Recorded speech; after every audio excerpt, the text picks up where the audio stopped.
사랑하는 여러분, 오늘은 예수님께서 고난당하신 날, 이 당일에는 오후 3시까지 하나님, 우리 예수님의 고난에 함께하고 생각하면서 마음을 조입니다. 신기하게도 지금 오늘 일어나고 있는 것처럼 그렇게 매 시간이 아프고 고통스럽고 그렇게 지내는 그런 시간들이었습니다. 오늘도 변함없이 오늘 이른 새벽에 주님께서 이 부분을 깊이 묵상하게 하시고 그래서 주님의 고난을 얼마나 깊이 우리가 간직하고 그렇게 살아야 되는지를 알게 해주시는 이른 새벽입니다.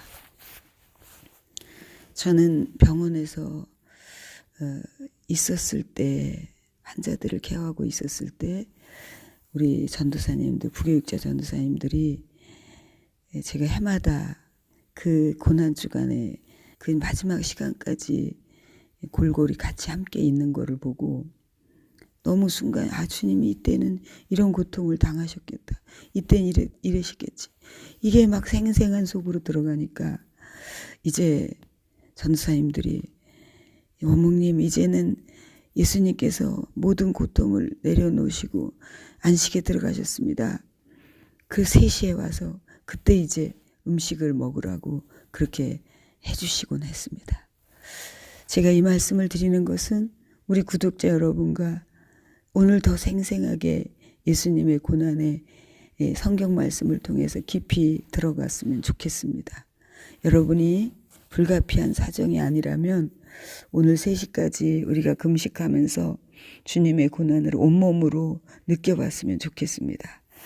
그래서 제가 늘 우리 성도들에게 해마다 읽어주는 빌라도의 고백서, 빌라도가 이제 황제에게 보냈던 로마 황제 디베리오 가이사에게 보냈던 그 고백서를 일부분 여러분에게 읽어드리겠습니다. 저는 가끔 시민 폭동에서 성난 군중을 목격하여 왔으나 이번처럼 격렬한 폭동은 본 적이 없습니다. 마치 지옥의 모든 유령들이 예루살렘으로 모여든 것과 같았다라고 밖에는 표현할 수가 없습니다. 군중들은 걸어다닌다기보다는 갑자기 땅에서 불쑥불쑥 솟아나는 것 같았으며 총독 청사의 입구에서부터 시온산까지 이른 군중들은 넘실거리는 파도를 따라 움직이는 소용돌이처럼 보였고 회개한 소리를 지르며 모여들었습니다. 저는 접견실에 기둥에 기대 서서 그 죄 없는 나사렛 젊은이를 처형하려고 끌고 다니는 어두컴컴한 지옥의 악마 같은 저들의 무서운 계략을 꺾을 방안을 생각하고 있었습니다. 황막하고 쓸쓸한 분위기가 제 주위를 둘러싸고 있었습니다. 저의 위병들은 기병과 백부장이 가세한 가운데 무력에 의한 질서 유지에 전력을 기울였습니다. 저는 홀로 남았으며 그때 잠깐 동안 지나간 그 순간은 마치 저 자신이 꿈속에서 살고 있는 것 같았습니다. 바람결을 타고 골고다에서 들려오는 큰 부르짖음 소리는 일찍이 인간의 귀로 들어본 적이 없고 고통의 소리를 바라고 있었습니다. 검은 구름이 성전 꼭대기에 드리워졌으며 마치도 면사포를 가리운 것처럼 예루살렘을 덮고 있었습니다. 하늘과 땅에 나타난 징조들은 너무나 두려운 것이었습니다. 마치 창조주가 고통을 당하고 있든지 우주가 떨어져 나가고 있든지 둘 중에 하나라고 크게 소리 질렀듯이 말입니다.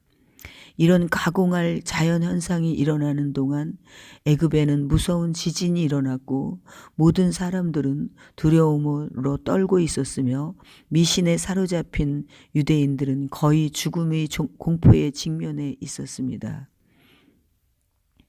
안디옥 사람인 나이 많고 학식이 풍부한 발도살이라 하는 한 유대인은 이 지진 소동이 있은 후 시체로 발견되었습니다.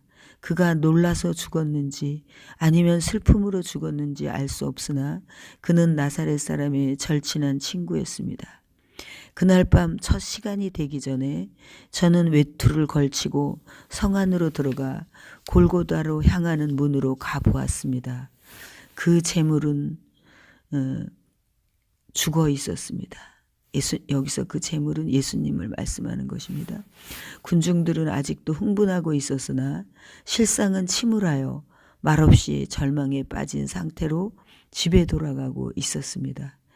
그들이 목격한 사실이 그들을 공포와 양심의 가책으로 몰아넣었던 것입니다. 저는 또 저의 적은 로마 병정의 일단이 슬픔에 잠긴 채 지나가는 것을 보았으며 기수는 슬픔의 표시로서 독수리표 깃발로 얼굴을 가리고 지나가고 있었습니다.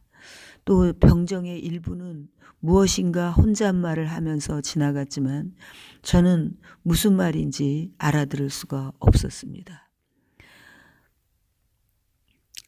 어떤 사람들은 신들의 뜻을 쫓는 로마인들을 당황케 하는 기적들에 대하여 자세히 이야기하고 있었습니다. 가끔 한 무리의 남녀들이 걸음을 멈추고 뒤돌아서서 움직이지도 않고 어떤 새로운 경이를 기대하는 마음으로 갈보리 언덕을 바라보고 있었습니다. 저는 허탈하고 슬픈 마음에 총독청에 돌아왔습니다.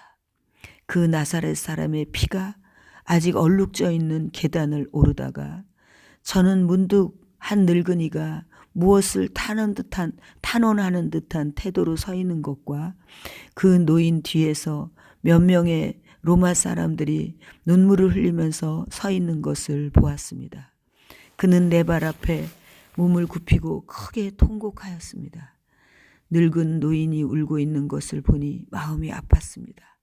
비록 외국 사람이기는 하지만 함께 있는 로마 사람과 같이 제 마음은 슬픔으로 어찌할 바를 몰랐습니다. 그리고 실제로 그날 제가 본 많은 사람들의 눈에는 눈물이 글썽이고 있는 듯이 보였습니다. 저는 그렇게 격한 감정을 가져본 체험이 없었습니다. 예수를 판 사람들이나 그렇게도 반대 증언을 하고 그를 십자가에 못 박으십시오. 그의 핏값을 우리에게 돌리시오 하고 큰 소리로 외쳤던 무리들은 비겁한 똥개같이 쑥 들어가 버려 그들의 이빨을 식초로 씻은 듯이 시침을 떼고 있었습니다. 제가 들은 대로 예수가 죽은 후에 부활이라는 그의 가르침이 사실이라면 이 가르침은 많은 군중 가운데 실현될 것이라고 저는 확신하고 있습니다. 영감님, 저는 감정을 억제하고 그 노인에게 물었습니다. 당신은 누구시며 바라는 바 요구가 무엇입니까? 저는 아리마대 요셉이라고 합니다. 하고 그 노인은 대답하였습니다. 저는 나사렛 예수를 장사 지내고 싶습니다. 그것을 허락해달라고 당신 앞에 무릎을 꿇었습니다. 당신 소원대로 하십시오. 하고 저는 대답하였습니다.